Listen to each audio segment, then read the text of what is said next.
right, tracking Hurricane Idalia, breaking news right now. As you can see, it has made landfall. It is now impacting the central part of Florida and parts of Georgia. Joining us is Byron Donalds, Florida Congressman, member of the House Oversight Committee. Congressman, always great to see you. Thanks for joining us today as we watch this powerful storm in the state.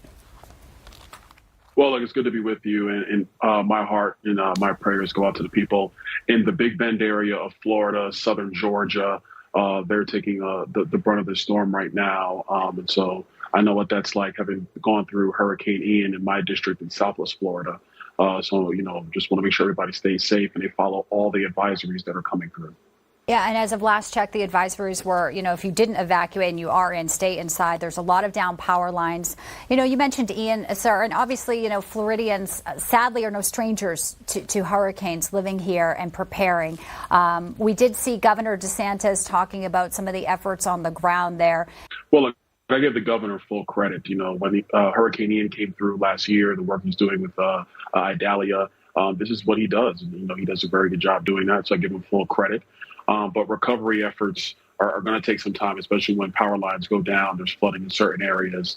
And so it's going to be the initial assessments, first 24, 48 hours after the storm goes through. That's when you're going to really get an understanding of how much work needs to be done. Yeah, and as you mentioned, Congressman, it's not just Florida. Now we're looking at the storm and the track there. It's over Georgia, South Carolina. What do you make of FEMA? We just heard from Deanne Criswell saying that she will be flying to Florida, and also that President Biden will now be giving a statement on Idalia in about 20 minutes or so. It seems like the response here is much different initially to what was happening when we saw wildfires in Maui and that disaster.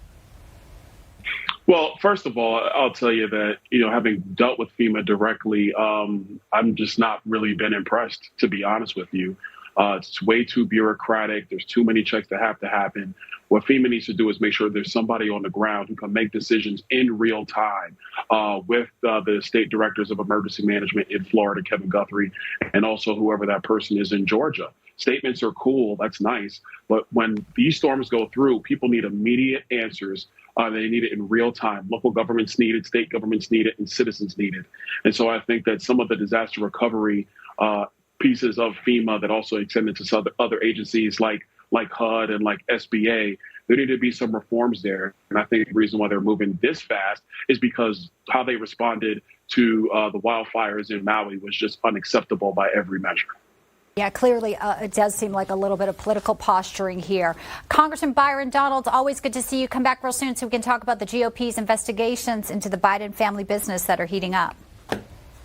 All right, anytime. Thank you. Thank you, and appreciate your time here. Obviously, Florida right now dealing with a huge cleanup, and we want to get out to Leonardo Feldman, who's in Stanahatchee, Florida, one of the hardest hit areas. He's going to join us right after a quick break.